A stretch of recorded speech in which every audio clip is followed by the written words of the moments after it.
नमस्कार दोस्तों। आज मैं देखो यहाँ से शुरू करूंगा। देखो हम लोगों ने 147 तक का अनुच्छेद को अच्छे से कंप्लीट कर लिया है, ठीक है। तो हम लोग चलते हैं 148 से, ठीक है। तो देखो 148 से शुरू करते हैं। बहुत ही अच्छा, इसको कंप्लीट कर लेते हैं, ठीक है। पहला है कि 148 में क्या कर रहा है, तो भारत के नियंत्रक महालेखा परीक्षक कैग के बारे में बताया गया। कैग कैग के बारे में यहाँ पे बताया गया। देखो सबसे पहले आप ये समझो कि ये जो अनुच्छेद है भारत के नियंत्रक महालेखा परीक्षक, ये कैग के क्या क्या बात करती है। कैग की नियुक्तियां की बात करती है, उसकी शक्तियां की बात करती है, उनका कर्तव्य क्या होगा, ये सब आगे जाके जैसे जैसे है ना हम लोग अनुच्छेद पढ़ेंगे तो पढ़ने को मिलता है। तो कैग कैग का फुल फॉर्म क्या होती है, comptroller and auditor general in India. ये एक संवैधानिक पद है। इसकी नियुक्ति राष्ट्रपति के द्वारा की जाती है, सबको पता है। और राष्ट्रपति के द्वारा ही हटाया जा सकता है। वही प्रक्रिया अपनाकर जो सुप्रीम कोर्ट को न्यायाधीश के द्वारा हटाने के लिए प्रक्रिया होती है, यानी महाभियोग से, ठीक है। ये आपको पता है। देखो भारत सरकार के पास अगर देखोगे ना, तो कैग जो होती है वो भारत सरकार, राज्य सरकार और जो भी पब्लिक सेक्टर कंपनियां होती है, उसकी जो अकाउंट होती है ना, उसको ये ऑडिट करता है। मतलब किसी भी सरकारी विभाग में पैसा कहाँ गया, कहाँ कैसे खर्च हुआ, उसकी जांच का काम कैग ही करता है, ठीक है। और संसद और राज्य के जो विधान सभाओं को ये रिपोर्ट करता है, मीन्स राष्ट्रपति को और राज्यपाल को रिपोर्ट करता है, ठीक है। यहाँ तक क्लियर है। तो ये किसका काम है, कैग का। तो भारत में एक नियंत्रक महालेखा परीक्षा के काम है, ये बहुत इंपॉर्टेंट पद है।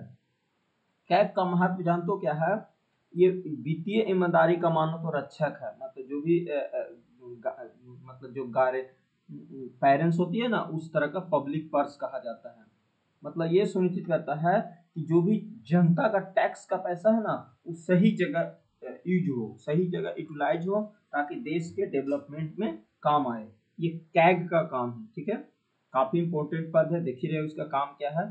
मानो अगर आप भ्रष्टाचार कहीं हो रही है और अगर उसको उजागर करना है, तो ये कैग ही करता है। जैसे हाल फिलहाल में आप न्यूज देखे होंगे कि बिहार में 71,000 करोड़, 71 करोड़ नहीं बोल रहा हूँ, 1000 करोड़ की मैं बात कर रहा हूँ, करोड़ रुपया जो था वो कैग कैग को रिपोर्ट उन्होंने ऑडिट किया, लेकिन सरकार को सबमिट किया ही नहीं। मतलब उसका हिसाब किताब ही नहीं पता चल रहा कि पैसा कहाँ खर्च किया गया, ठीक है। ये होती है। तो कैग का बहुत बड़ा पद होता है, मतलब बहुत बड़ी इसकी काम होती है, रिस्पॉन्सिबिलिटी वाला काम है, ठीक है। आगे है अनुच्छेद 149, नियंत्रक महालेखा परीक्षा के कर्तव्य और शक्तियां। देखो अनुच्छेद 150 में कहता है कि नियंत्रक महालेखा परीक्षा के कर्तव्य और जो भी शक्तियां होगा, ये 149 में है। यानी कि इनकी ड्यूटी क्या होगी, इनकी पावर क्या होगा, वो भी सब संसद के कानून द्वारा निर्धारित किया जाएगा, ठीक है। मतलब यानी संविधान का जो भी मूल ढांचा होगा वो संसद बनाएगी, समझ रहे हो ना। तो ये क्या क्या करता है आपको सब पता है कि भारत सरकार और राज्य सरकार की जो भी खाता होती है, public account, capital account, Bharat सरकार के भी बहुत सारे अकाउंट होती है, उसको ये ऑडिट करता है। और केंद्र और राज्य सरकार के जो भी राजस्व, राजस्व मीन्स इनकम, और जो भी व्यय मीन्स एक्सपेंडिचर को क्या करता है, ये जांच करता है। ये काम कैग का ही है। जो भी सरकारी कंपनियां हैं जैसे कॉर्पोरेट वगैरह, LIC, ONGC, BNSL, जो भी सरकारी कंपनियां हैं, उनका भी ये ऑडिट करने का काम करता है। मतलब संविधान के अधीन आने वाली किसी भी प्राधिकरण की जो भी संस्था होगी ना, उसकी खाता को ये जांच करता है। और ये रिपोर्ट किसको सौंपता है, या तो संसद को या राष्ट्रपति के द्वारा सौंपे जाते हैं, ठीक है। अगर संसद चाहे तो कैग को कुछ भी अतिरिक्त जिम्मेदारियां और भी दे सकता है। तो ये क्या क्या करता है, सभी वित्तीय रिकॉर्ड को ये अधिकार रखता है। मतलब ना जो भी सरकारी विभाग की जानकारी होगी वो ये रखेगा। रिपोर्ट को तैयार करना, और रिपोर्ट को तैयार करके क्या करना, जो भी रिपोर्ट बनेगी वो राष्ट्रपति को सबमिट करेगा, सेंट्रल में, और स्टेट में राज्यपाल को करेगा। और ये स्वतंत्र करने वाला बॉडी है, मतलब स्वतंत्र रूप से काम करना है। मतलब कोई भी सरकारी अधिकारी इसके काम में दखल नहीं दे सकता है, चाहे कोई भी हो, क्योंकि ये सरकारी ये इंस्टीट्यूशन है, संस्था है, जो इसकी काम में कोई दखल अंदाजी नहीं कर सकता। ठीक है, तो ये अनुच्छेद 149 में है। अनुच्छेद 150 में देखो क्या बोला गया है। अनुच्छेद 150 में कहा गया है कि जो भी संघ की राज्यों को लेखाओं का प्रारूप किया जाएगा, मतलब सीधा कह रहा है कि जो भी भारत सरकार और राज्य सरकार की जो खाते होती है ना, अकाउंट, उसको फॉर्मेट में रखेगा, और जो भी भारत के राष्ट्रपति द्वारा जो निर्धारित किया जाएगा, परंतु राष्ट्रपति ऐसा नियंत्रित महालेखा परीक्षक से सलाह करेगा। मतलब सरल शब्द में समझो कि जो भी सरकार की इनकम होगी और खर्च होगी उसका हिसाब एक फॉर्मेट या ढांचा में रखेगा, और कौन कौन सी होल्डिंग होगी, हिस्सा का किस विभाग का होगा, यह सब राष्ट्रपति को समय समय पर देगा, और राष्ट्रपति और ये कैग की सलाह भी लेना चाह सकता है। तो ये अनुच्छेद 150 में दिया गया। ठीक है, मतलब ना पूरा यूनिफॉर्म सिस्टम से हिसाब होती है, एक एक रुपया का हिसाब हो जाती है, वो भी ट्रांसपेरेंसी, ऐसा नहीं कि इधर उधर की बातें होती है, ताकि जो भी सरकारी फंड खर्च हो रही हो ना उसमें ट्रांसपेरेंसी बना रहे। देखो ये अनुच्छेद 148 से 50 तक की बात हो रही है। ठीक है, फिर है अनुच्छेद 151।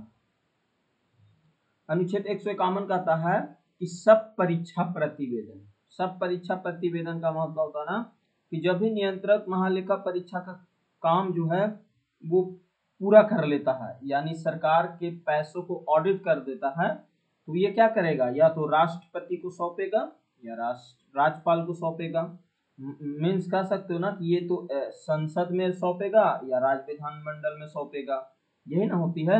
और इसको इस्तेमाल किया जाए या नहीं, ये सब पूरा परीक्षण प्रतिवेदन करने का काम करता है। समझ रहे हो ना।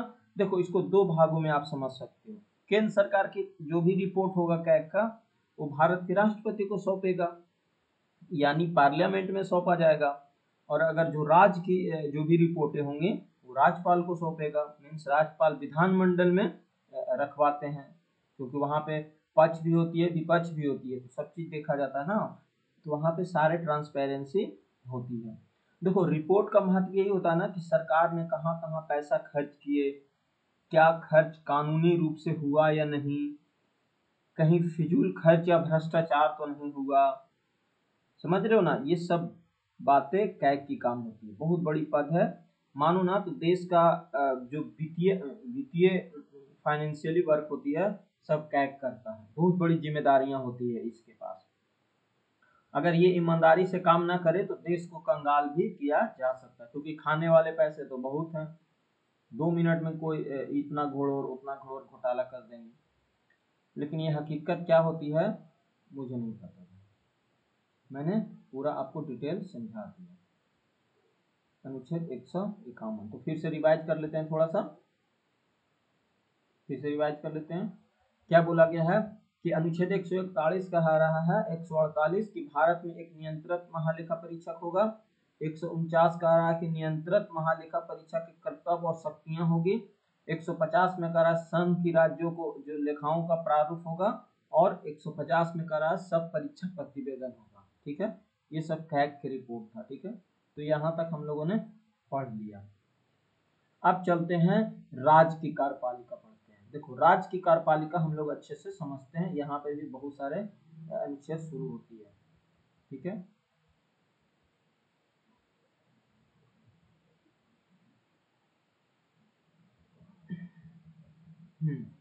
अब आते हैं राज्य की कार्यपालिका। देखो राज्य की कार्यपालिका की अगर हम बात करें तो ये भाग 6 में है। जैसे भाग 5 में आपने देखा था ना, 52 से क्या था, 52 से 151 तक, 151 तक जो भी था वो संघ की कार्यपालिका था। लेकिन अब क्या है, 152 से शुरू होगा और ये राज्य की कार्यपालिका की बात होगी। ठीक है, तो हम लोग इसको अच्छे से पढ़ते हैं। देखो सबसे पहले बोला गया है 152 में परिभाषा किसकी, राज्य की। राज्य की परिभाषा 152 में बोला गया है कि राज्य कौन होंगे। तो देखो जिस तरह से आपने देखा होगा अनुच्छेद 12, अनुच्छेद 36 और यहाँ पे अनुच्छेद 152 सब राज्य की परिभाषा को डिफाइन करता है। ठीक है, मतलब ना कि वो है जो राज्य की बात करता है, मतलब भारतीय संविधान के जो भाग 4 है उसकी शुरुआत राज्यों के प्रशासन से संबंधित है। यानी इसमें कौन कौन से शामिल होंगे, राज्यपाल होंगे, मंत्री परिषद होगा, विधानमंडल होगा, न्यायपालिका से जुड़ी सारे जो भी होगी ना वो ये है। परिभाषा में क्या बोला गया है कि जो भी स्टेट होंगे जिनका अर्थ राज्यों से होगा, मतलब प्रथम शेड्यूल में जो भी लोग होंगे वो सब इसमें राज्य में कहलाएंगे। लेकिन अभी जम्मू कश्मीर को शामिल नहीं किया गया है। आप जानते हो कि नया संविधान संशोधन हुआ है, बदल चुका है सारा चीज, तो होगा। राज्यों के प्रशासन से जुड़े हुए हैं जो विशेष रूप से राज्यों में लागू नहीं होता है, ठीक है।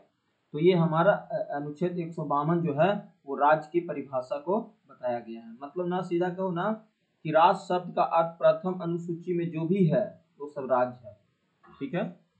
समझ में आ रहा है? अनुच्छेद 152 क्या कर रहा है, राज्य। तो भारत में आप देखोगे ना तो लगभग 28 राज्य है, 28 स्टेट है, उसकी बात की गई है। तो यहाँ से चलते हैं कार्यपालिका जो है ना भाग 2 में, यहाँ से शुरू करते हैं, ठीक है। अनुच्छेद 153, देखो अनुच्छेद 153 राज्यों का राज्यपाल। देखो इसमें अनुच्छेद 153 में सीधा कहा गया है कि प्रत्येक राज्य के एक राज्यपाल होगा। ध्यान से समझना, प्रत्येक राज्य के एक राज्यपाल होगा या एक व्यक्ति 2 या 2 से अधिक राज्यों के राज्यपाल हो सकते हैं, ये बोला गया है इसी में अनुच्छेद 153 में ही। प्रत्येक राज्य के लिए एक राज्यपाल होगा, यानी हर राज्य में एक गवर्नर होगा। समझ रहे हो ना, गवर्नर होगा जो राज्य में भारत सरकार के प्रतिनिधि होगा, means representative of the president of India के रूप में ये कार्य करेगा। मतलब हर राज्य में एक राज्यपाल होगा, उस राज्य का संवैधानिक प्रमुख माना जाएगा उसको, ठीक है। और इसी अनुच्छेद में ये भी बोला गया है कि अगर एक ही व्यक्ति 2 या 2 से अधिक राज्यों को नियुक्ति अनुच्छेद 153 के तहत कर सकता है। कभी कभी आप देखते हो ना कि मान लो एक ही व्यक्ति 2 राज्यों का राज्यपाल रहते हैं, तो ये अनुच्छेद 153 में ही है। पूछा जाता है कि कौन सा ऐसा अनुच्छेद है जो 1 से अधिक राज्यों का राज्यपाल है, तो अनुच्छेद 153, ठीक है। ये राज्य का क्या होती है, औपचारिक मुखिया होता है। केंद्र सरकार में राष्ट्रपति होता है, वैसे राज्यपाल में राज्य में राज्यपाल होता है, ठीक है। अगर मैं बात करूं राष्ट्रपति का तो अनुच्छेद वहां कहां से शुरू होती है, 52 से शुरू होती है।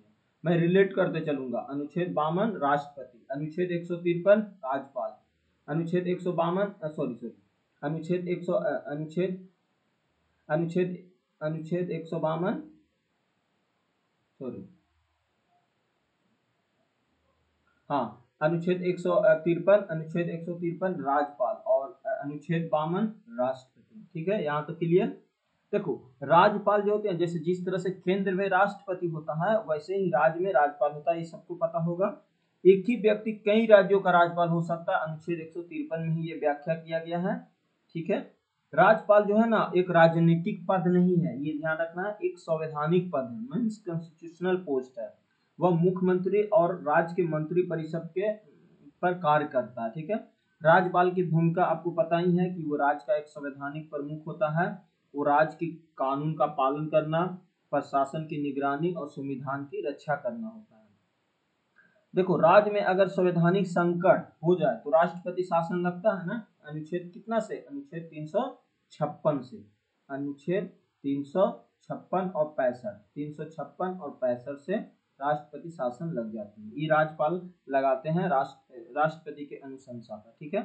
तो ये 153 है। देखो अब है अनुच्छेद 154, अनुच्छेद 154, अनुच्छेद 154, अनुच्छेद 154, अनुच्छेद 154। देखो जिस तरह से आप वहां देखोगे अनुच्छेद 53, अनुच्छेद 53 में क्या बोला गया है कि भारत को जो राष्ट्रपति होगा वो कार्यपालिका की पावर होगा वो राष्ट्रपति में निहित होगी। ये वहां अनुच्छेद 53 में बोला गया, लेकिन यहाँ पे देखोगे तो अनुच्छेद 154 में कहा गया है कि राज्य की कार्यपालिका शक्ति राज्यपाल में निहित होगी। मतलब ये बोला गया है कि जो राज्य की कार्यपालिका मतलब जो भी एग्जीक्यूटिव पावर होगा राज्य की वो राज्यपाल में निहित होगी। मतलब सीधा कहो कि ये राज्यपाल जो शक्ति है ना, राज्यपाल को जो शक्ति चलाया गया है, दिया गया है, ये मुख्यमंत्री और मंत्री परिषद के सलाह पर काम करेगा, ठीक है। जिस तरह से वहां राष्ट्रपति जी करते हैं उस तरह से। तो मैं रिलेट करके चल रहा हूँ। वहां पे क्या था, 52 नहीं, वहां 53 था, तो यहाँ 154 है। ठीक है, यहाँ पे समझ में आ गया। मतलब राज्यपाल के पास कार्यपालिका की शक्ति होगी, लेकिन वो क्या करेगा, मुख्यमंत्री और मंत्रिपरिषद की सलाह से ही कोई भी निर्णय लेगा। राज्यपाल अपने नाम से ही सारे आदेश जारी करेंगे। ठीक है, तो ये हम लोग को समझ में आ गया अनुच्छेद 153। अब है अनुच्छेद 155। अनुच्छेद 155 में कहा गया है कि राज्यपाल की नियुक्ति, मतलब अपॉइंटमेंट कौन करेगा, तो राज्यपाल की नियुक्ति जो होती है वो राष्ट्रपति के द्वारा किया जाता है। ठीक है, राष्ट्रपति जी के द्वारा किया जाता है। मतलब हर राज्य में राज्यपाल की नियुक्ति जो अपॉइंटमेंट होती है वो भारत के राष्ट्रपति के द्वारा किया जाता है। मीन्स जो राज्यपाल होती है वो जनता द्वारा नहीं चुना जाता, बल्कि केंद्र सरकार द्वारा चुना जाता है। वो किसके द्वारा, राष्ट्रपति जी के द्वारा चुना जाता है। ठीक है, राज्यपाल मतलब ना राज्यपाल जो होती है वो राज्य का प्रमुख होता है, और किंतु जो केंद्र सरकार है ना उसके नियंत्रण में होती है। ठीक है, इसलिए राज्यपाल केंद्र और राज्य के बीच एक संवैधानिक कॉन्स्टिट्यूशनल जो लिंक होता है ना उसको ये करता है। ठीक है, समझ रहे हो।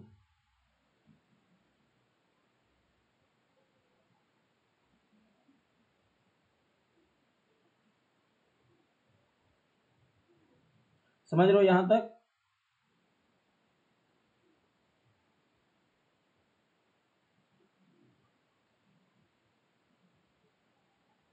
यहां तक क्लियर।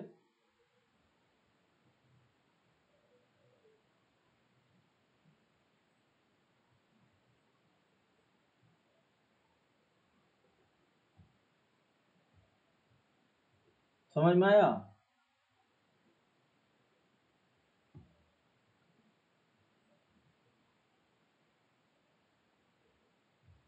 यहाँ तक क्लियर। कह रहा है नियुक्ति कौन करता है, तो राष्ट्रपति के द्वारा नियुक्ति होती है। राज्यपाल का कार्यकाल क्या होती है, 5 वर्ष, जो 156 के तहत दिया गया, आगे बताएंगे। राज्यपाल की जो देखो इसमें सबसे बड़ी बात है ना कि इनका कार्यकाल तो 5 साल होता है, लेकिन राष्ट्रपति अपनी इच्छा के अनुसार से पद पे बनाए रखते, जब चाहेंगे तो इनको हटाया जा सकता है। ठीक है, राज्यपाल एक गैर राजनीतिक माना जाता है, मतलब ना नॉन पॉलिटिकल होती है, ये एक संवैधानिक पद माना जाता है। ठीक है, तो ये अनुच्छेद 155 में। अनुच्छेद 156 में बोला गया है कि उनका कार्यकाल कितना समय के लिए होगा। तो मोस्टली आप देखोगे ना तो राष्ट्रपति का कार्यकाल कितने समय के लिए होता है, 5 साल के लिए होता है। राष्ट्रपति का कार्यकाल कितने समय के लिए होता है, सॉरी राज्यपाल का कार्यकाल कितने समय के लिए होता है, 5 साल के लिए होता है। 5 साल के लिए होता है क्या, राष्ट्रपति ये राज्यपाल का कार्यकाल कितने समय के लिए होता है, 5 साल के लिए। कौन सा अनुच्छेद में है, 156 में, अनुच्छेद 156 में। ठीक है, अनुच्छेद 156। यहाँ तक क्लियर। ठीक है, अगला है, देखो वहां पे अगर चलते हैं राष्ट्रपति में, तो अनुच्छेद 52 में क्या बोला गया है कि भारत में एक राष्ट्रपति होगा। अनुच्छेद 53 में कहा बोला है कि राष्ट्रपति की कार्यपालिका शक्ति राष्ट्रपति में निहित होगी। अनुच्छेद 54 में बोला गया है कि राष्ट्रपति के निर्वाचन में कौन कौन भाग लेंगे। अनुच्छेद 55 में क्या बोला गया है कि उनका राष्ट्रपति का निर्वाचन कैसे होगा। अनुच्छेद 56 में क्या बोला गया है, उनके कार्यकाल कितने समय के लिए होगा। अनुच्छेद 57 में बोला गया है कि उनकी री इलेक्शन हो सकता है। अनुच्छेद 58 में उनकी क्वालिफिकेशन। अनुच्छेद 59 में उनकी कंडीशन शर्तें। 60 में शपथ और 61 में बोला गया है कि जब पद खाली हो जाए इमरजेंसी में तो 6 महीना के अंदर में, सॉरी 61 में क्या बोला गया है, 61 में बोला गया है इम्पीचमेंट। ठीक है, और 62 में बोला गया कि राष्ट्रपति की अगर पद खाली हो जाती है तो 6 महीना के अंदर क्या करना होगा, चुनाव करा लेना होगा। अब यहाँ पे देखो 153 में बोला गया है राज्यों का राज्यपाल होगा। 154 में बोला गया है राज्यों की कार्यपालिका शक्ति राज्यपाल में निहित होगी। 155 में राज्यपाल की नियुक्ति है। 156 में उनकी टाइम पीरियड है। देखो और यहाँ पे 56 में भी टाइम पीरियड है, देख लो 56 में उनकी टाइम पीरियड है, और यहाँ पे भी 156 में टाइम पीरियड है। ठीक है, 157 बोला गया राज्यपाल के नियुक्ति के लिए जो होती है ना क्वालिफिकेशन, देखो वहां क्वालिफिकेशन कितना है, 58 में है। लेकिन यहाँ क्वालिफिकेशन कितना है, 157 में है। 158 बोला गया है कि राज्यपाल के लिए जो शर्तें होगी वो होगी 158 में।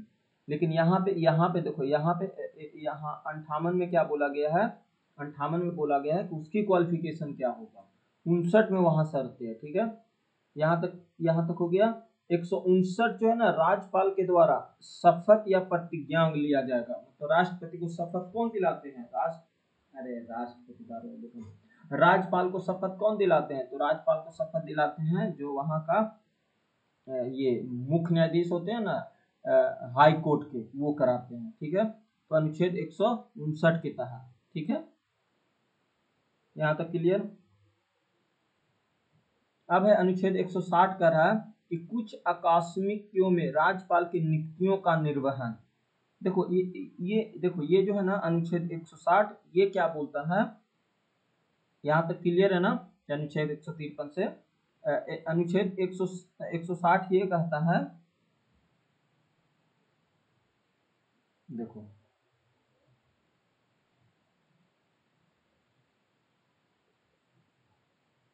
अनुच्छेद 160 हम लोग समझते हैं, ठीक है। करा कुछ आकस्मिकों में राज्यपाल के कृत्यों का निर्वहन। जैसे देखो कभी कभी राज्यपाल को जो होती है ना राष्ट्रपति जी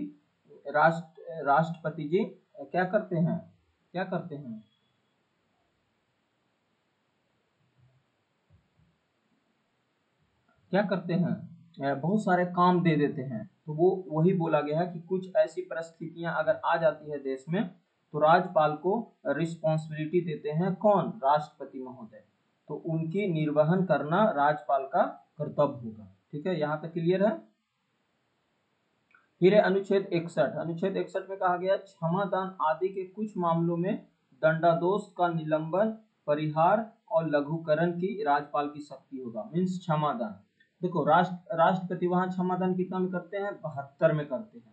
लेकिन यहाँ पे राज्यपाल क्षमादान कितना में करते हैं, वहाँ यहाँ पे है 161, ठीक है।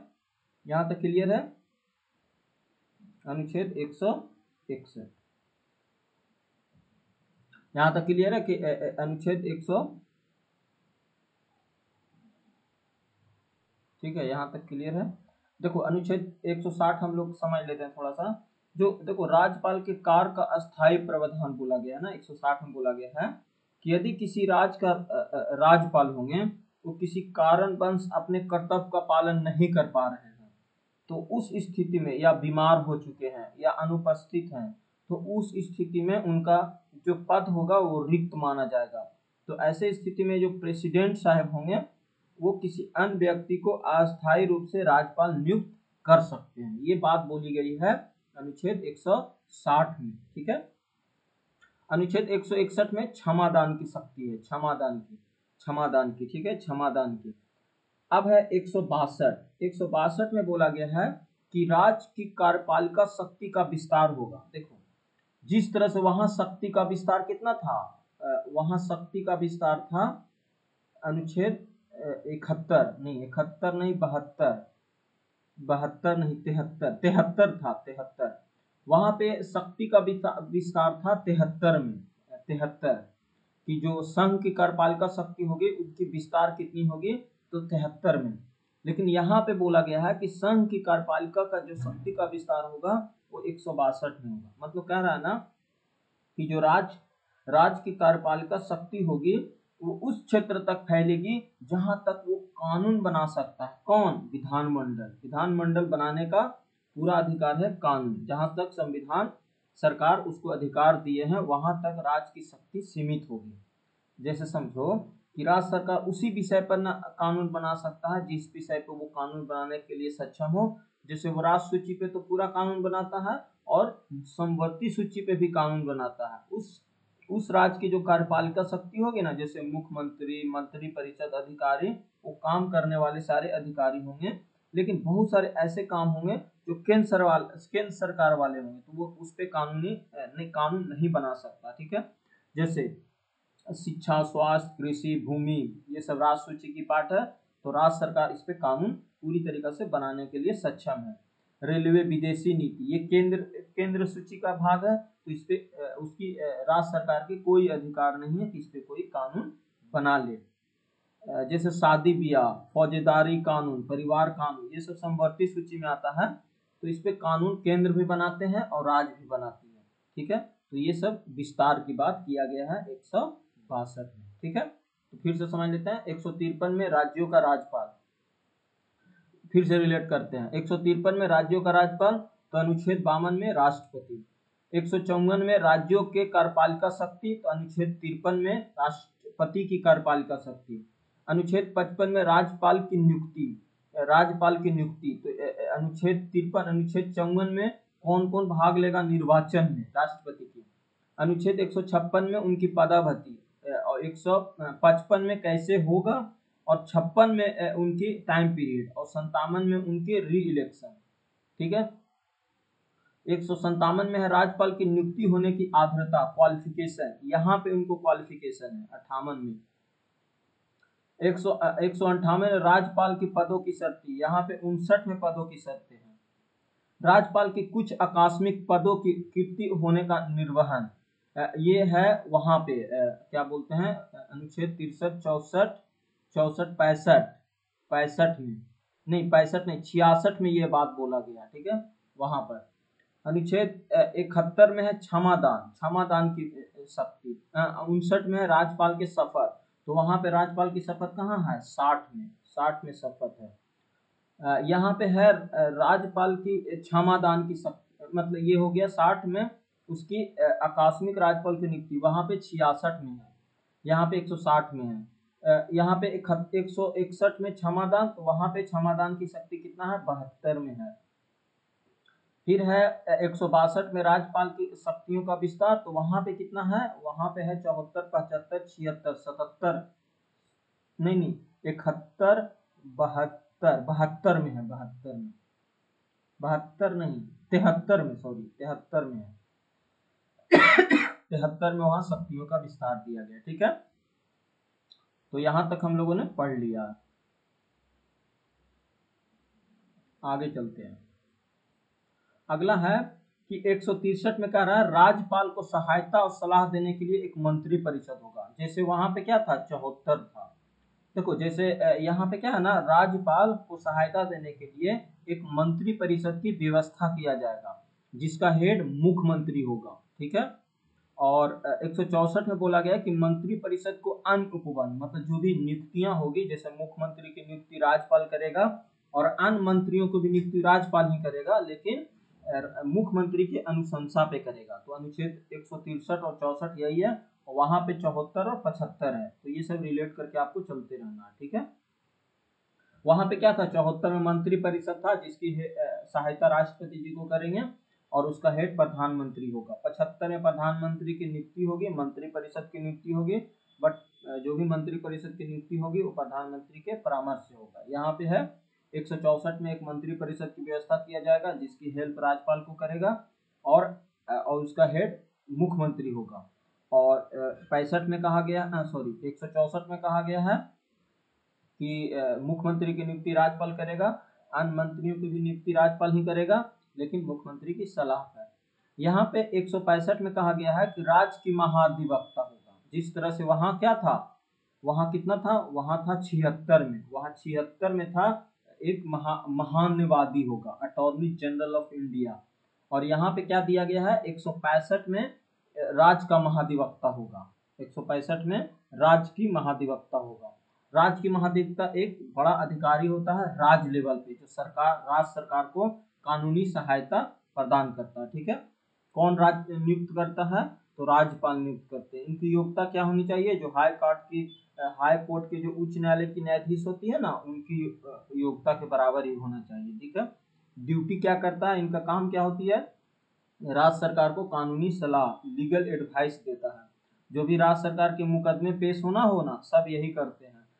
जो भी विधानमंडल में कोई कानूनी बिल पेश करना है, तो पहले ये राय देते हैं, कानूनी राय देते हैं कि ऐसा तो नहीं ना कि कोई बिल कानूनी संविधान के अनुरूप ना हो, तो ये सब सरकार को मदद करते हैं। ठीक है, इनकी कार्यकाल जो होती है ना, वो कोई निश्चित नहीं है। वहां पे भी कोई निश्चित नहीं था, यहाँ पे भी कोई निश्चित नहीं है।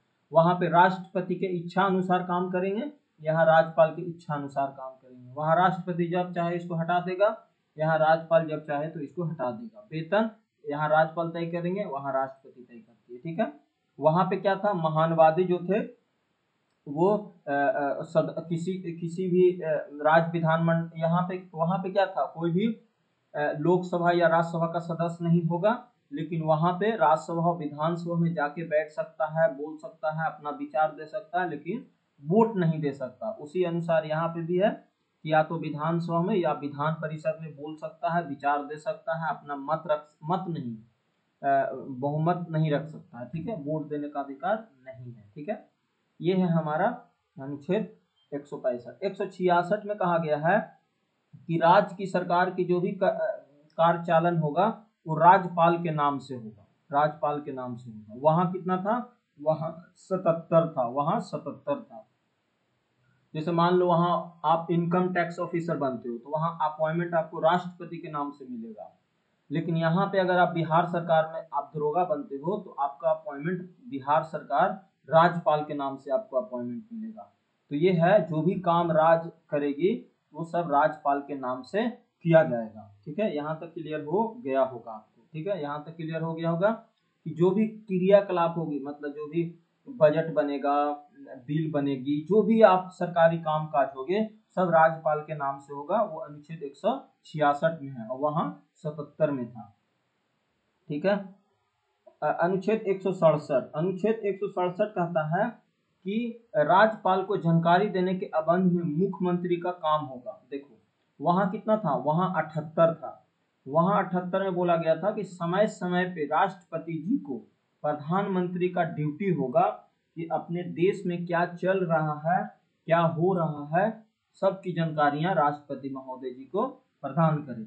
इसी तरीका से राज्यपाल को जानकारी देने के लिए मुख्यमंत्री का भी कर्तव्य होगा कि समय समय पे अपनी पूरी जानकारी राज्यपाल को प्रदान करे। समझ रहे हो ना, मतलब राज्य के मुख्यमंत्री को यह कर्तव्य होगा कि राज्यपाल को राज्य सरकार के जो भी कार्य हो रहे हैं ना उनकी जानकारी देते रहे, समझ रहे हो ना, या सलाह जानकारी प्रदान करे। जैसे राज्यपाल को सूचना देना, इन्फॉर्म टू द गवर्नर, मुख्यमंत्री राज्य को सभी निर्णय और कार्यों की जानकारी देंगे कि कैसी नीति चल रही है, कानून कैसा चल रहा है, बजट कैसा है, प्रशासनिक डिसीजन कैसा चल रहा है, मंत्री परिषद का जो भी निर्णय होंगे वो सब राज्यपाल को सूचित करेगा। राज्यपाल द्वारा जो भी मांगी गई जानकारियां होगी वो सब सूचित करेगा। अनुच्छेद 167 के तहत मंत्री परिषद की जो भी चर्चा होगी सब इसी के अनुसार में करता है। तो आप ऐसे समझ सकते हो कि राज्यपाल और मंत्री परिषद और मुख्यमंत्री, इसके ब्रिज का काम कौन करता है, मुख्यमंत्री करता है। राज्यपाल और मंत्री परिषद के जो लिंक होती है वो मुख्यमंत्री इसके अनुसार 167 के अनुसार के तहत लिंक करता है। और वहां क्या था, राष्ट्रपति और मंत्री परिषद के जो बीच का प्रधानमंत्री पद है वो लिंक करता है। समझ रहे हो ना, मतलब सीधा बोलो ना कि राज्यपाल और राज्य के सरकार के बीच जो भी कार्य होगी ना वो ब्रिज की तरह काम करता है, वो मुख्यमंत्री के पास ये काम होती है, ठीक है। तो बहुत अच्छी बात है, तो हम लोगों ने पूरा समझ लिया। यहाँ तक कोई दिक्कत नहीं होना चाहिए आपको। मैं अच्छे से देखो लिंक कर करके मैं समझा देता हूँ, फिर से एक बार रिवीजन कर लेते हैं।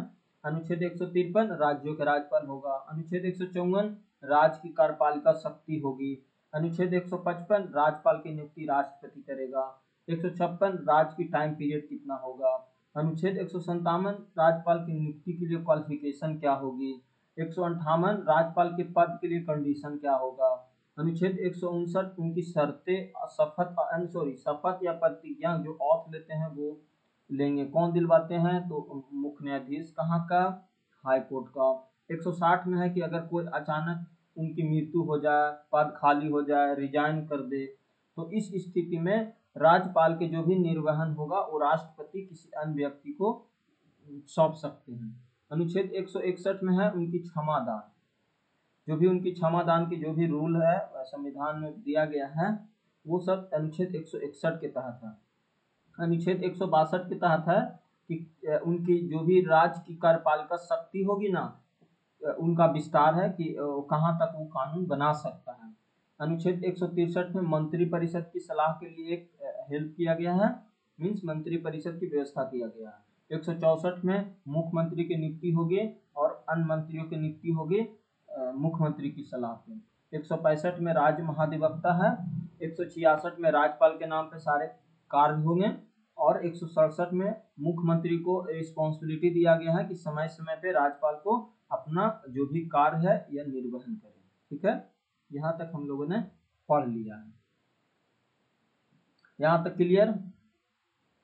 यहाँ तक कोई कंफ्यूजन आपको नहीं होना चाहिए। आगे है अनुच्छेद 168। देखो अनुच्छेद 168 कहता है राज्यों के विधान मंडलों का गठन। मतलब देखो क्या होती है ना कि हमारे संविधान में आप देखोगे ना तो कार्यपालिका को दो पार्ट में बांटा गया है, एक संघ की कार्यपालिका है, एक राज्य की कार्यपालिका है। वहाँ संघ की कार्यपालिका में आप देखोगे तो राष्ट्रपति महोदय, प्रधानमंत्री, मंत्रिपरिषद और महान्यायवादी जी आते हैं। यहाँ पे क्या है, राज्य की कार्यपालिका में आप देखोगे तो यहाँ पे राज्यपाल जी आते हैं, मुख्यमंत्री, मंत्रिपरिषद आता है और महाधिवक्ता आते हैं। ठीक है, तो हम लोग राज्य विधान मंडल की बात करते हैं। ठीक है, तो यहाँ पे कहा गया है कि 168 में राज्यों में एक विधान मंडल का गठन किया जाएगा। ठीक है, मतलब विधान मंडल होगा, एक सदन हो सकती है, यानी विधानसभा जिसे विधान सभा कहा जाता है, दो सदन बाइलेटरल हो सकता है, यानी विधान परिषद। तो देखोगे ना कभी कभी आप देखते हो तो विधान मंडल को दो पार्ट में बांटा गया, विधान मंडल को दो पार्ट में बांटा गया है। एक होती है विधानसभा और एक होती है विधान परिषद। ठीक है, तो अनुच्छेद 169 जो है वो राज्यों के विधान परिषद का उत्पादन या सृजन की बात किया गया है। ठीक है, सबसे पहले हम लोग समझ लेते हैं ना कि जो विधान मंडल है वो अनुच्छेद 168 में कहा गया। ठीक है, और दो सदन हो सकते हैं, विधानसभा और विधान परिषद।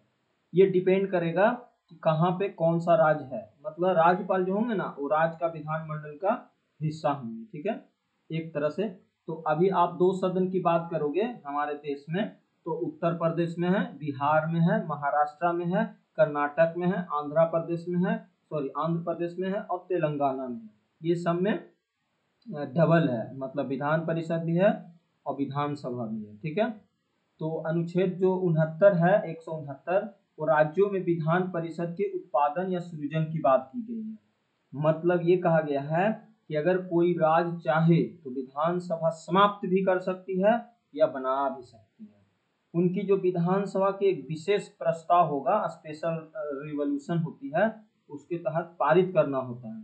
उसके बाद ये कानून संसद में जाके कानून बनाया जाता है, या तो उसको परिषद से हटाया जा सकता है या बनाया जा सकता है। ये अनुच्छेद 169 में बोला गया। जैसे फिलहाल में भी आप देखोगे तो जो ममता बनर्जी जी है उन्होंने बोला है कि बंगाल में दो सदन की व्यवस्था किया जाए।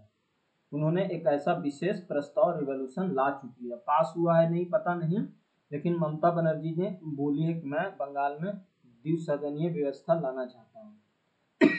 समझ रहे हो? तो अभी देखोगे ना तो दो सदन 2025 तक की आंकड़ा में तो लगभग उत्तर प्रदेश, बिहार, महाराष्ट्र, कर्नाटक, आंध्र प्रदेश और तेलंगाना में है। ठीक है, अब आते हैं तो यहाँ तक क्लियर हो गया अनुच्छेद 169 समझ में आ गया क्या है कि राज्यों में तो विधान परिषद का या तो बनाया जा सकता है या बिगाड़ा जा सकता है, मतलब है तो खत्म है तो मतलब नहीं है तो बनाया जा सकता है। ठीक है, जिस तरह से आप देखते हो ना हमारे संविधान में आप देखोगे तो 79 में संसद है, 80 में क्या है राज्यसभा और 81 में लोकसभा। इसी तरीका से 168 में विधान मंडल है, 169 में विधान परिषद है और 170 में विधानसभा है। तो समझ में आया? ठीक है, ये होती है, यहाँ तक समझ में आ गया। देखो जो विधानसभा होती है ना, ऐसा नहीं कि विधान परिषद को बनाने के लिए आपको कुछ करना होगा, नहीं करना पड़ता है।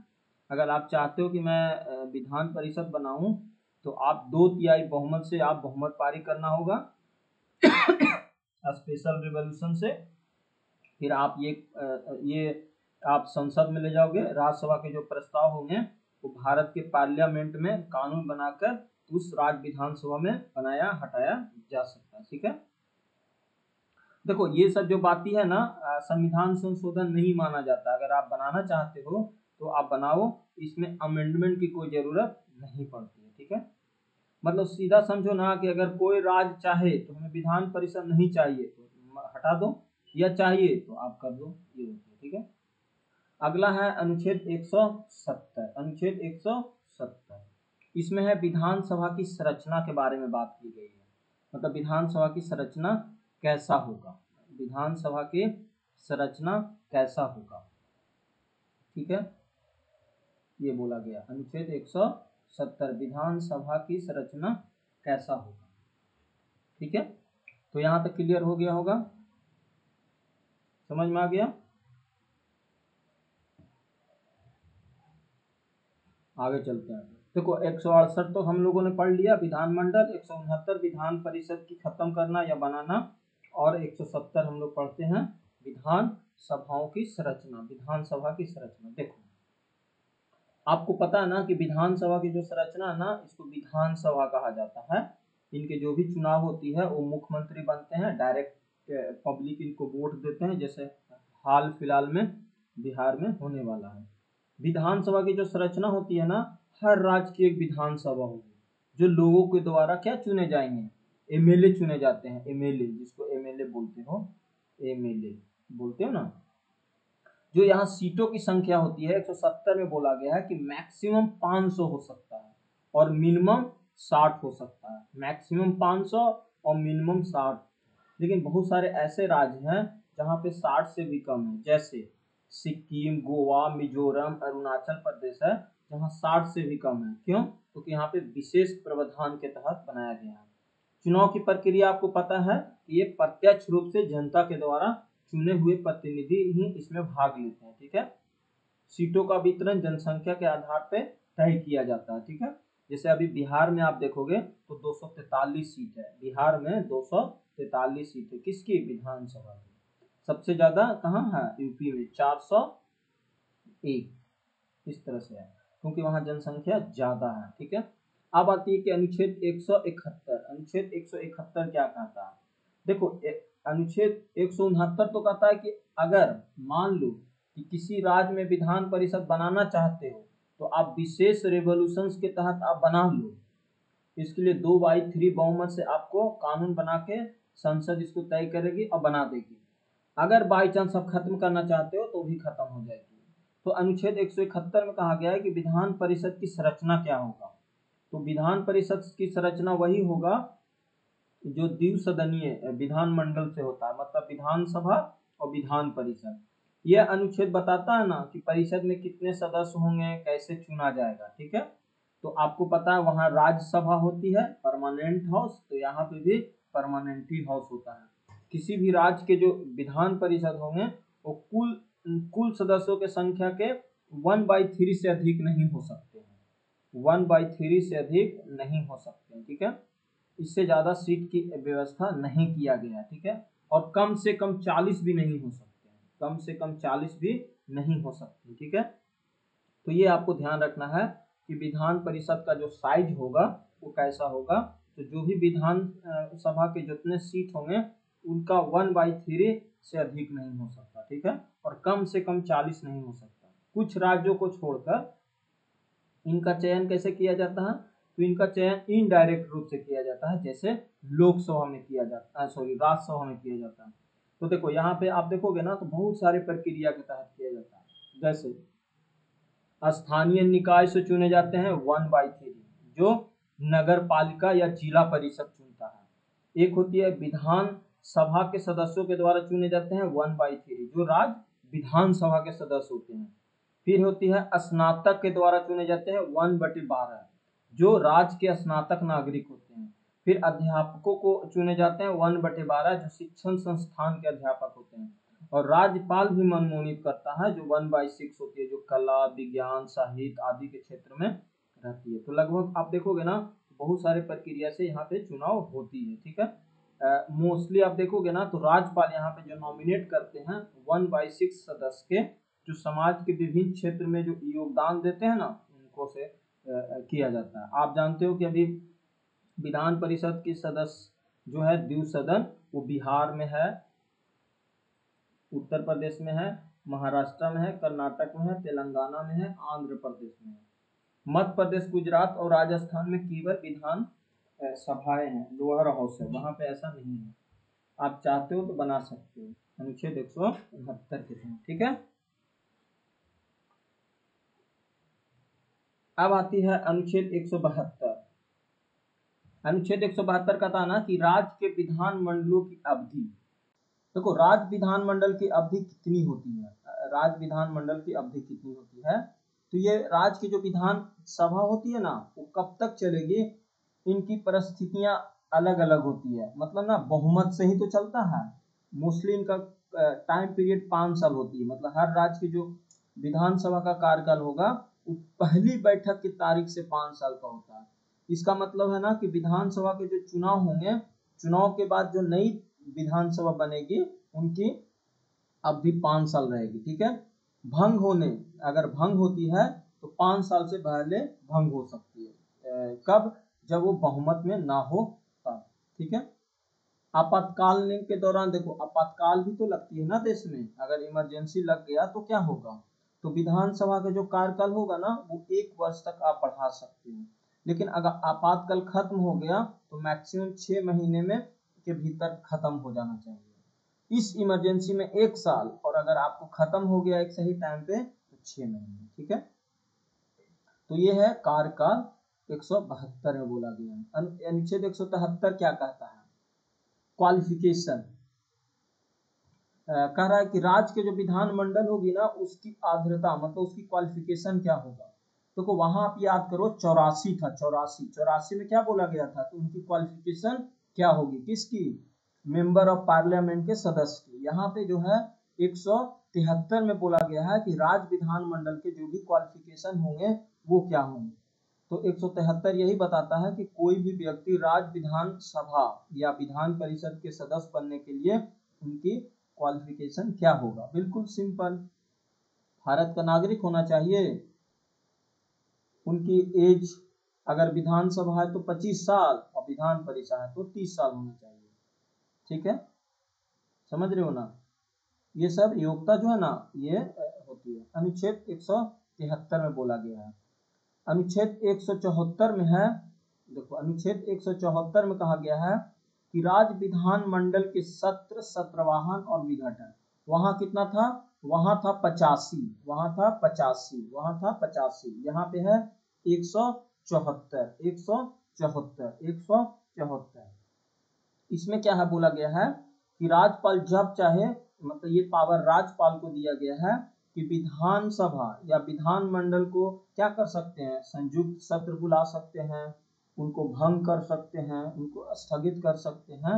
यानी राज्य में जो भी विधानसभा कब चलेगी, कब रुकेगी, कब खत्म होगी, ये सब अधिकार किनको है, राज्यपाल महोदय जी को है, समझ रहे हो ना। मतलब राज्य में विधानसभा कब चलेगी, कब रुकेगी, कब खत्म होगी, ये सब अधिकार राज्यपाल को है। सत्र बुलाना, विधानमंडल को आप देखते हो ना किसी भी समय सत्र बुलाया जा सकता है, लेकिन आप देखते हो मैक्सिमम 2 सत्र के बीच में 6 महीना से ज्यादा का गैप नहीं होना चाहिए, यहाँ पे भी और वहां पे भी, ठीक है। स्थगन, राज्यपाल विधानसभा या विधान परिषद को सत्र स्थगित कर सकते हैं, यानी सत्र खत्म नहीं किया जा सकता, भंग भी नहीं कर सकते, ठीक है। विघटन, अगर लगता है कि बहुमत किसी को नहीं है तो भंग कर देते हैं, विधानसभा खत्म हो गई और एक नई चुनाव होंगे। जैसे बिहार में क्या है, बिहार में तो कार्यकाल पूरा हो चुका है तो एक नई चुनाव होंगे, ठीक है। मुख्यमंत्री की सलाह पर कार्रवाई करके ही ऐसा होता है, राज्यपाल ऐसे जबरदस्ती नहीं करते हैं। जो मुख्यमंत्री होती है और मंत्री परिषद होती है उनकी सलाह पे ही सत्र बुलाए जाते हैं, विधानसभा को भंग किए जाते हैं, खुद निर्णय नहीं ले सकते क्योंकि ये संसदीय परंपरा है, जो पार्लियामेंट्री सिस्टम है ना उसी को फॉलो करना पड़ता है, ठीक है। जैसे बिहार में आप देखोगे ना तो चुनाव होने वाला है, ठीक है, समझ रहे हो ना। तो ये अनुच्छेद 174 में ये बोला गया है, अनुच्छेद 174 में, अनुच्छेद 174 में। अनुच्छेद 175 क्या कहता है कि जो सदन या सदनों के अभिभाषण का जो भी उनके संदेश होंगे वो राज्यपाल के अधिकार होगा। मतलब ना देखो ऐसे समझो, राज्यपाल को अधिकार होगा मतलब राज्यपाल चाहेंगे ना तो सदन विधानसभा में या विधान परिषद में संबोधित कर सकते हैं, एड्रेस कर सकते हैं, कोई अगर संदेश भेजना है तो भेज सकते हैं।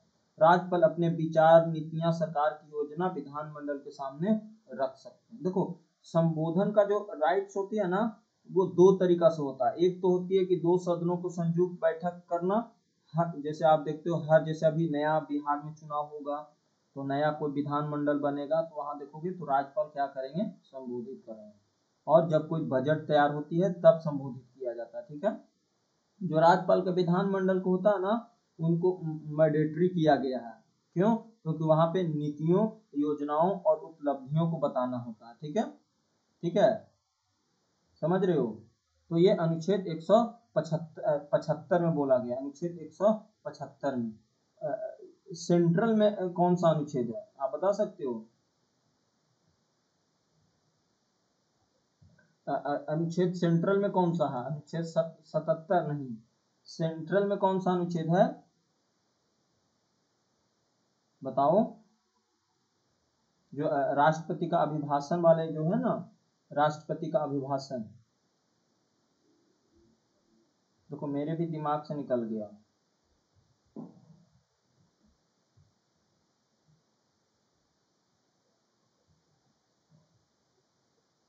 ठीक है, तो ये 175 है, ठीक है। अनुच्छेद 176 का था राज्यों का विशेष अभिभाषण होगा। राज्यपाल का एक विशेष अभिभाषण होता है ना, देखा होगा आपने, अभिभाषण होती है ये मैंडेटरी होता है, मैंडेटरी होती है ये करने के लिए, ठीक है, समझ में आया। वहां पे 84, 85, 86 या 87 में होगा ऐसे, हाँ 87 में है। 87 में जो राष्ट्रपति का जो संसद का संबोधन होता है ना वो होती है, वहां पे है क्या, वहां पे 87 में है, वहां पे 87, वहां पे 87 में है, वहां पे 87 में है। और यहाँ पे 175 में है। यहाँ पे राज्यपाल का विशेष विशेष अभिभाषण वहां पे 88 में है, 87 में है, 87 में।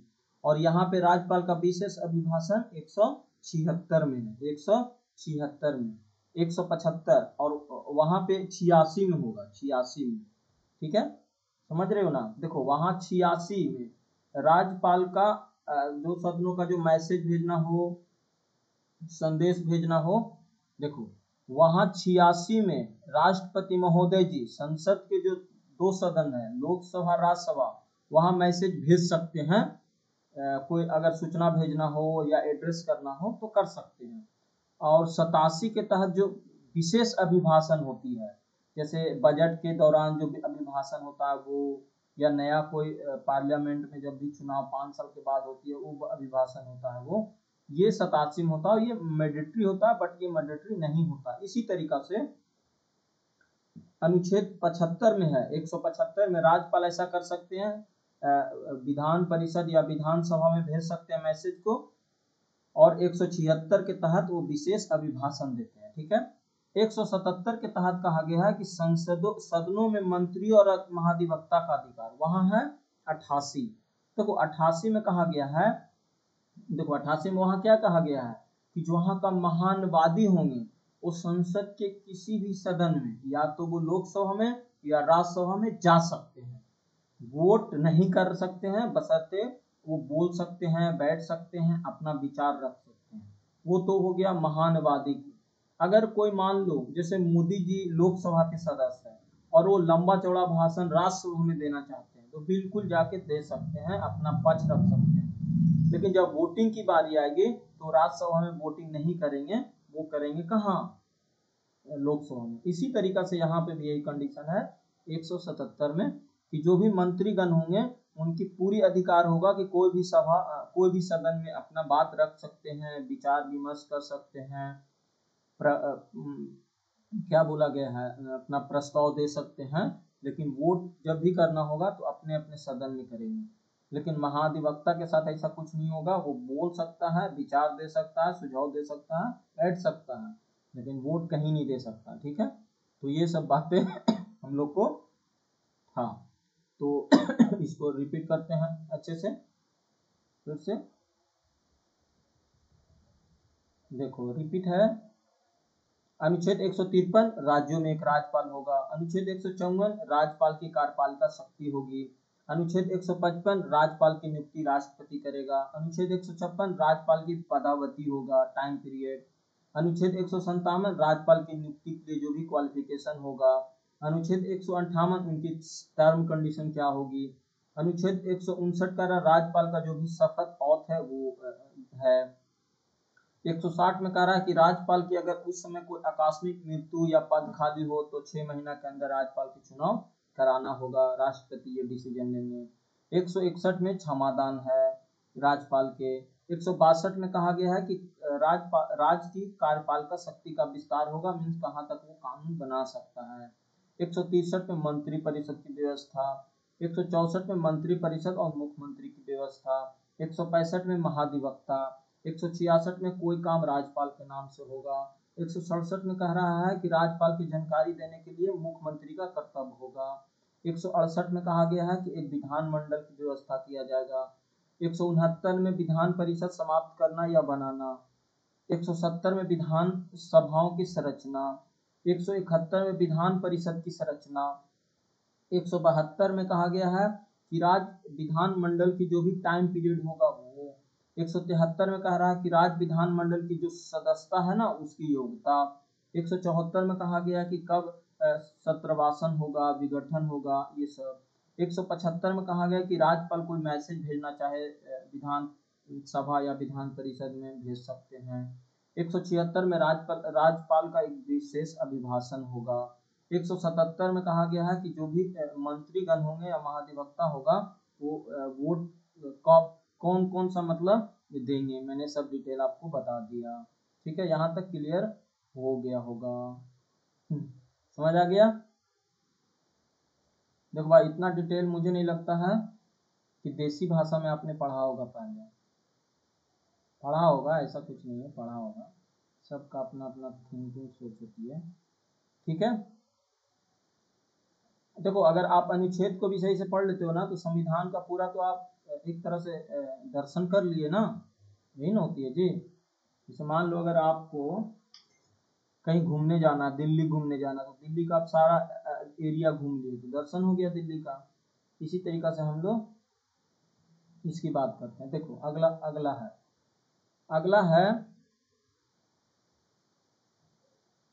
अगला क्या है, कह रहा है कि विधानसभा के अध्यक्ष और उपाध्यक्ष की व्यवस्था किया गया है। 178 में विधानसभा के अध्यक्ष और उपाध्यक्ष की व्यवस्था किया गया है। विधानसभा के अध्यक्ष और उपाध्यक्ष की व्यवस्था किया गया। विधानसभा के अध्यक्ष और उपाध्यक्ष की व्यवस्था किया गया 178 में। ठीक है, आपको पता है कि यहाँ पे दो तरह के होंगे, एक स्पीकर होते हैं विधानसभा के लिए और उपाध्यक्ष ड्यूटी स्पीकर होते हैं। विधान सभा में 2 सदस्य होते हैं। ठीक है, आपको पता है कि जो भी स्पीकर होंगे वो उसी सदन के होंगे जो संवैधानिक एक तरह से ना ऑफिसर होते हैं मानवता। वो क्या करते हैं, उनका काम क्या है, वो अध्यक्ष सुनिश्चित करते हैं कि विधानसभा की जो भी बैठकें होंगे नियम और मर्यादा के साथ चले, बहसों को नियंत्रित करें, सदस्य को बोलने की अनुमति दे और वोटिंग प्रक्रिया में वो संभाले। यही ना करता है। अगर मान लो कि वो उपस्थिति नहीं हो, विधानसभा का सदस्य नहीं हो, तो फिर उपाध्यक्ष वो काम कर सकते हैं। ठीक है, उन्हीं को तो ड्यूटी स्पीकर बोलते हैं। तो ये अनुच्छेद 178 में कहा गया है। 169 में कहा गया है कि सदस्य अध्यक्ष और उपाध्यक्ष का पद रिक्त होना, पद त्याग और पद से हटाए जाना। तो यहाँ पे अध्यक्ष जो होंगे उपाध्यक्ष को देंगे ये रिजाइन और उपाध्यक्ष अध्यक्ष को देंगे। तो ये 169 की बात बोली गई है। मतलब ना कि मान लो विधानसभा का अध्यक्ष अनुपस्थित हो तो उपाध्यक्ष साहब उसकी कार्य संभालेंगे। अगर मान लो अध्यक्ष भी अनुपस्थित हो, उपाध्यक्ष भी अनुपस्थित हो, तो उसी पैनल से कोई अन्य व्यक्ति क्या होंगे, कार्यभार संभालेंगे, अध्यक्षता करेंगे। यही बोला गया अनुच्छेद 179 में कि कोई भी विधानसभा के अध्यक्ष हो या उपाध्यक्ष हो अपने पद से किस प्रकार हटाया जा सकता है, त्याग दे सकता है या रिक्त कर सकता है। ठीक है, तो आपको पता है कि अगर राष्ट्रपति अध्यक्ष जो होंगे उपाध्यक्ष को रिजाइन देंगे और उपाध्यक्ष अध्यक्ष को रिजाइन देंगे। यही ना। ठीक है, कैसे हटाया जाता है, तो एक बहुमत विशेष प्रस्ताव पारित होती है, रेवोल्यूशन, अध्यक्ष और उपाध्यक्ष को हटाया जा सकता है। हटाने से पहले 14 दिन पहले उनको नोटिस देना होगा। ठीक है। अगला है अनुच्छेद 80 180 कह रहा है कि अध्यक्ष के पद का कर्तव्य पालन करने अध्यक्ष के रूप में कार्यवाहन और उपाध्यक्ष की व्यक्ति की शक्ति। मान लो कि यहाँ पे अध्यक्ष भी ना हो और वहां पे उपाध्यक्ष भी ना हो, तो फिर क्या होगा? अध्यक्ष भी ना हो, उपाध्यक्ष भी ना हो, तो फिर कोई अब व्यक्ति जो उस पैनल में होगा वो कार्यवाहक अध्यक्ष के रूप में काम करेगा। मतलब यही ना होगा कि अगर विधानसभा का अध्यक्ष ने इस्तीफा दे दिया या रिक्त हो गया या बीमार के कारण अनुपस्थिति है, तो ऐसे केस में क्या होगा? अस्थायी रूप से कोई तो कोई ना अध्यक्षता करेगा ना। यही है, यही बोला गया है 180 में। 181 में कहा गया है कि जब अध्यक्ष या उपाध्यक्ष के पद को हटाने के कोई विकल्प विचाराधीन में हो तो उनको पीठासीन ना होना। जैसे मान लो ना कि कोई अध्यक्ष साहब जी को और उपाध्यक्ष साहब को एक रिवोल्यूशन लाया गया है, उसके तहत इनको पद से हटाया जाना है, तो उस समय ये अपना अध्यक्षता नहीं करेंगे। ठीक है। इसी तरीका से 182 में भी यही बात बोला गया है। 182 में क्या है? 182 में क्या है? रुको रुको रुको, कहाँ गया जी?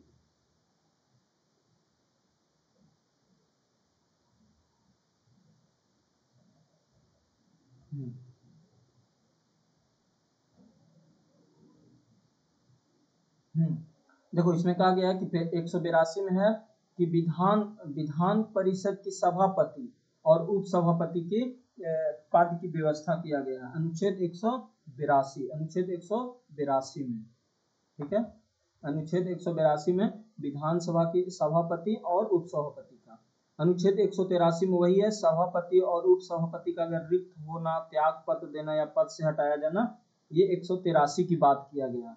184 में यही है कि सभापति के कर्तव्यों का पालन करने सभापति के कार्य के रूप में उप सभापति या अन्य व्यक्तियों की शक्तियां। मान लो कि या तो सभापति नहीं हो, उप सभापति नहीं हो, तो कोई अन्य व्यक्ति जो उस पैनल में नाम है वो उनको कार्यकाल संभाला जाएगा, जिस कार्यवाहक जिसको सभापति बोला जाता है। फिर कह रहा है कि 185 में कह रहा है कि जब सभापति या उप सभापति के पद हटाने की कोई विचाराधीन है तो उसका पीठासीन ना होना। मतलब ना कि सभापति या उप सभापति का पद जो है अगर हटाया जा रहा हो, उनको नोटिस दे दिया गया हो 14 दिन पूर्व कि आपको पद से हटा दिया जाएगा, तो 14 दिन क्या उस दिन तक वो अध्यक्षता नहीं करेंगे। पीठासीन मतलब अध्यक्षता नहीं कर पाएंगे, भाग नहीं लेंगे अध्यक्षता में। 186 में कह रहा है कि अध्यक्ष और उपाध्यक्ष के सभापति और उप सभापति के वेतन और भत्ते 186 में बोला गया। ठीक है, यहाँ तक क्लियर। 187 में है कि राज्य विधानमंडल के जो सचिवालय होगा ना वो है, वहां पे सचिवालय कितना था? वहां पे सचिवालय था 98 नहीं 95 96 97 नहीं 98 में वहां सचिवालय था। वहां पे सचिवालय 98 में था और यहाँ पे सचिवालय 187 में है। 187 में वहां पे विधानमंडल के सचिवालय की बात किया गया। ठीक है, क्योंकि यहाँ पे विधानमंडल मतलब विधान परिषद का अलग सचिवालय होगा और विधानसभा की अलग सचिवालय होगा। ठीक है। फिर इसी तरीका से 188 में सदस्यों का शपथ और प्रतिज्ञा, वहां पे शपथ कितना था? 99 था। वहां पे 99 था, 99 में वहां शपथ लेंगे। यहाँ पे 188 में वो शपथ लेंगे, 188 में शपथ लेंगे। ठीक है। फिर है कि अगर संसद के मतदान और रिक्त होने के सदनों की कार्रवाई शक्ति और गणपूर्ति, वहां पे गणपूर्ति कितना था? 100 में गणपूर्ति था। गणपूर्ति का मतलब 1/10 सदस्य का होना जरूरी है लोकसभा में भी और राज्यसभा में अगर कार्यवाही स्टार्ट करना है तो।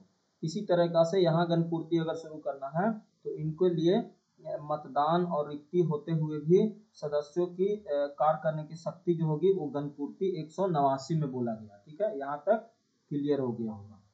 वहां कितना था? 100, यहाँ 189, यहाँ 189, वहां 100। ठीक है। फिर अगला है कि 190 में स्थानों को रिक्त होना। देखो कभी कभी क्या होती है ना, बहुत सारे लोग जो होते हैं वो दो जगह से चुनाव लड़ लेते हैं। तो भाई दो जगह से चुनाव लड़ोगे तो हमारा संविधान परमिशन नहीं देता कि आप दो जगह के सैलरी लो, दो जगह का आप पद ग्रहण करो। नहीं, एक ही जगह का करना होगा, वो भी 15 दिन से पहले आपको इस्तीफा देना होगा एक जगह का। वहां कितना था 101 था, यहाँ कितना है, यहाँ कितना है 190, वहां एक कितना था 101 और यहाँ कितना है 190, वहां कितना था 101 और यहाँ कितना है 190। ठीक है, देखो अगला है 191 में सदस्यों की निर्धरता, सदस्यों की निर्धरता मतलब क्वालिफिकेशन, क्वालिफिकेशन वहां कितना क्वालिफिकेशन था, वहां क्वालिफिकेशन था 84, 84, नहीं नहीं नहीं सॉरी, निर्धरता ना, आधारता नहीं, निर्धरता मतलब क्वालिफिकेशन नहीं, डिसक्वालिफिकेशन, डिसक्वालिफिकेशन। वहां पे डिसक्वालिफिकेशन पता है कितना था, वहां पे डिसक्वालिफिकेशन है 102, वहां पे डिसक्वालिफिकेशन 102। देखो वहां पे डिसक्वालिफिकेशन 102 और 84 में क्वालिफिकेशन, और यहाँ पे है, यहाँ पे अधरता है, निर्धरता है 191। तो क्वालिफिकेशन कितना था, क्वालिफिकेशन कितना था, क्वालिफिकेशन कहाँ था जी, हम लोगों ने पढ़ा था ना क्वालिफिकेशन, इधर था, इधर इधर इधर इधर, क्वालिफिकेशन क्वालिफिकेशन, क्वालिफिकेशन है, क्वालिफिकेशन क्वालिफिकेशन क्वालिफिकेशन,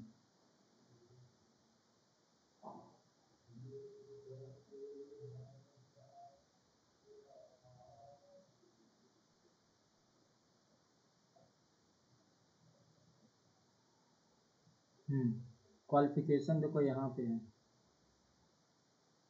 मैं क्या पढ़ते हो इतना, क्वालिफिकेशन, वहां पे भी क्वालिफिकेशन वही है, 84 में बोला गया है क्वालिफिकेशन। तो यहाँ पे डिसक्वालिफिकेशन जो है वो सदस्यों की डिसक्वालिफिकेशन किया जाएगा 191 से, मतलब ना बोला गया है कि विधानसभा हो या विधान परिषद में हो, कैसे डिसक्वालीफाई किया जाएगा किसी भी सदस्य को।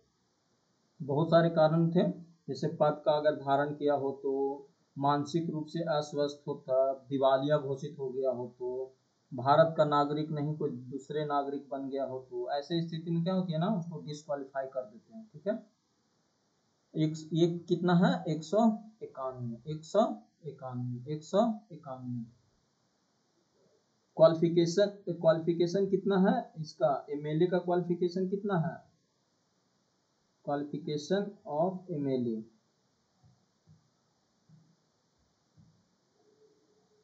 देखो मैं देख लेता हूँ, ये भी रिलेट कर लेंगे ना, अनुच्छेद,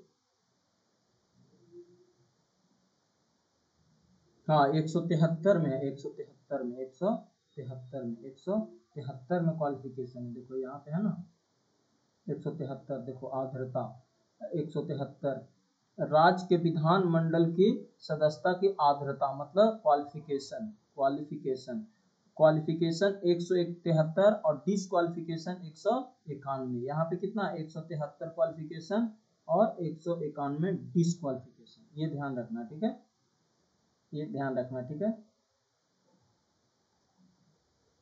देखो 168 है राज्यों के विधान मंडलों की गठन, 169 है राज्यों के विधान मंडल परिषद और उत्पादन की सृजन, 170 है विधान सभाओं की संरचना, विधान परिषद की संरचना, 172 है राज्यों के विधान मंडल की टाइम पीरियड, 173 में है उसकी क्वालिफिकेशन, 174 में है विधान मंडल और सत्र, सत्रवासन और विघटन, 175 में संसद को अभिभाषण और संदेश भेजने का राज्यपाल को अधिकार, 176 राज्यपाल का विशेष अभिभाषण,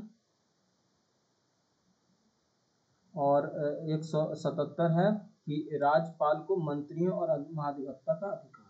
ठीक है, यहाँ तक हम लोगों ने पढ़ लिया।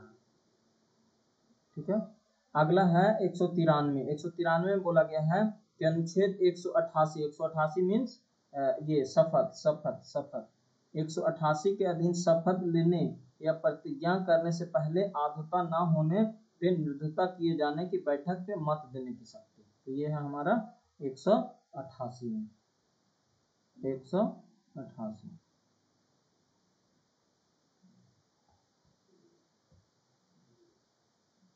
एक सौ अठासी।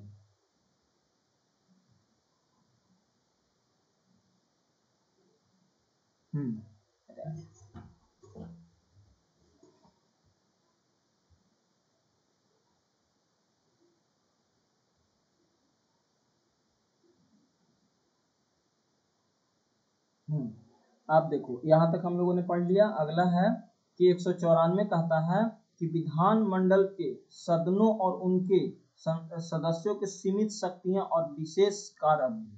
जो विधानमंडल के सदन है उनके सदस्यों की समितियों की शक्ति और विशेष अवधि, ठीक है। देखो वहां पे कितना था, वहां पे था 105, वहां पे कितना था 105 के तहत उन लोग को विशेष अधिकार दिया गया है, संसद में कुछ भी बोल सकता है, कुछ भी कर सकता है। यहाँ पे क्या किया गया है, विशेष अधिकार कितना पे दिया गया है, 194 के तहत दिया गया है विशेष अधिकार। यह अनुच्छेद बताता है ना कि विधानमंडल, विधान सभा या विधान परिषद में जो कुछ विशेष राइट्स है वो दी गई है, मतलब बिना डरे दबाव के वो काम कर सके। यहाँ पे 194 में, यहाँ 194 में और वहाँ 105 में है, वहाँ 105 में, मतलब अभिव्यक्ति की पूरी स्वतंत्रता दिया गया है, पूरा माय बहन करो, जो करना है करो, कोई कुछ नहीं करता है। गिरफ्तारी से छूट दिया गया है, सदन की जो भी कार्यवाही होगा उसकी नियंत्रण पूरी तरीका से इन लोगों को छूट दिया गया, कोई भी कंटेम्प्ट की बात नहीं की जाती है वहां पे। फिर है सदस्यों को वेतन और भत्ते की बात हुई है 195 में किया गया है, वेतन और भत्ते 195 में। फिर 196 में है विधेयक को पुनः पुस्थापित पारित किए जाने के उपबंध में। 196 में कहा गया है कि जो विधेयकों के पुनः स्थापित या पारित किए जाने के संबंध में, मतलब ना कि मतलब सिंपल समझो कि जो राज्य के विधानमंडल होते हैं, कोई भी बिल जो होती है वो कैसे पेश किया जाता है, कैसे पारित किया जाता है, किन परिस्थितियों में मंजूरी मिलती है या नहीं, ये सब बातें 196 में बताया गया है। 197 में बोला गया है कि धन विधेयक के विभिन्न विधेयकों के बारे में विधान परिषद की शक्तियां होगी। जैसे वहां पे कितना था, वहां 109 की बताया गया है कि क्या योग्यता होगी धन विधेयक की। फिर है 110 और 117 ये है, और यहाँ पे कितना है 196 और 196 में विधेयक को पुनः स्थापित पारित किए जाने के संबंध में, और 197 में धन विधेयक से भिन्न विधेयक के बारे में विधानसभा की शक्तियां। जैसे वहां है, यहाँ मतलब ना कोई भी जो बिल होगा वो विधानमंडल में पेश किया जाएगा, लेकिन जो धन विधेयक होगा सिर्फ और सिर्फ विधानसभा में पेश किया जाएगा, ये बोला गया, ठीक है। ये सब बातें हम लोगों ने पढ़ लिया 197 में।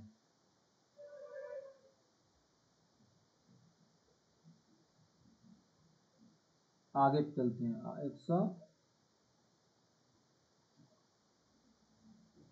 हाँ ये वाला, फिर है आगे यहाँ तक कर लेते हैं। फिर है 198 में धन विधेयक के संबंध में विशेष प्रावधान दिया गया है, वहां कितना था 109 था। 199 में धन विधेयक की परिभाषा है, यहाँ कितना है 110, वहां कितना था 110, यहाँ 199। 200 में बोला गया विधेयक की अनुमति, मतलब अगर मान लो कि राज्यपाल जो है ना वो राष्ट्रपति जी को मतलब भेजना चाहते हैं तो वो भेज सकते हैं, तो ये 200 के तहत। और 201 के तहत राष्ट्रपति चाहेंगे तो उस पर विचार विमर्श करेंगे, वो 201 के तहत, ठीक है। तो फिर से इसको रिवाइज कर लेते हैं और आगे चलेंगे हम, ठीक है।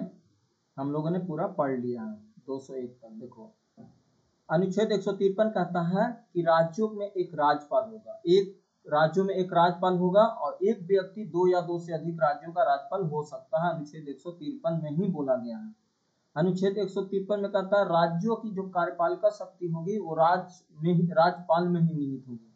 155 में कहता है कि राज्यपाल को जो नियुक्ति होगा वो राष्ट्रपति करेंगे, 155 में बोला गया। 156 में है राज्यपाल की जो भी टाइम पीरियड होगा वो 156 में है। 157 में है राज्यपाल की नियुक्ति की जो क्वालिफिकेशन होगा वो 157 में है। 158 में है राज्यपाल की जो पद की शर्तें होंगी 158 में है। 159 में है राज्यपाल का जो भी शपथ लिया जाएगा वो ओथ जो लेते हैं वो 159 में है। राज्यपाल 161 में बोला गया है कि कुछ भी आकस्मिक में राज्यपाल की जो कीर्ति होगा निर्वहन, मतलब राज्यपाल का पद अगर खाली हो जाता है तो 6 महीना के अंदर चुनाव कराना होगा, 160 में बोला गया। 161 में क्षमादान या कुछ मामलों में दंडोस्त करना, निलंबन करना, परिहार करना 161 में है। 162 में है राज्य की कार्यपालिका शक्ति का विस्तार होगा, कितना वो कानून बना सकता है, कहां तक, ठीक है। अगला है 163 में है कि मंत्री परिषद की सहायता। 164 में है मंत्री परिषद की नियुक्ति और मुख्यमंत्री की नियुक्ति ये राज्यपाल करेंगे और मुख्यमंत्री की सलाह करेंगे। 165 में महाधिवक्ता है। 166 में बोला गया है